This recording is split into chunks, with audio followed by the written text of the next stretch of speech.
আসসালামু আলাইকুম বন্ধুরা, সবাই কেমন আছেন? আজকে আমি মজাদার সস তৈরি করে দেখাবো। এগুলো হচ্ছে আমাদের নিজেদের গাছের টমেটো। এখানে আমি 6 কেজি টমেটো ধুয়ে সুন্দর করে কেটে নেব 4 ফালি করে।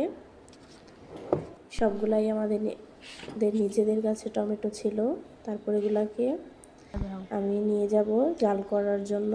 প্রথমে আমি সবগুলা টমেটো কড়াইয়ে দিয়ে দিলাম। তারপর এখানে অল্প পরিমাণে পানি অ্যাড করব। অ্যাড করার পর এখানে আমি কয়েকটা পেঁয়াজ দিয়ে দিলাম। সামান্য পরিমাণে পানি দিয়ে এটাকে একদম আমি সিদ্ধ করে নেব। তারপর এখানে আমি কিছু অ্যাড করলাম শুকনো মরিচ, লং সামান্য পরিমাণে। তারপর এগুলাকে আমি ঠান্ডা করার পর ব্লেন্ড করে নেব। ব্লেন্ড করার পর দেখুন মিশ্রণটা কেমন হয়েছে, অনেকটা গাঢ় হয়ে গেছে। তারপর এগুলাকে আমি একটা জালির সাহায্যে ছেঁকে নেব। এখান থেকে ছাকার পর সমস্ত বিচি বা যা ছিল সব ফেলে দেব। তারপর এটা কড়াইয়ে বসিয়ে একটা বাটিতে পানি এবং কর্নফ্লাওয়ার দিয়ে দিলাম।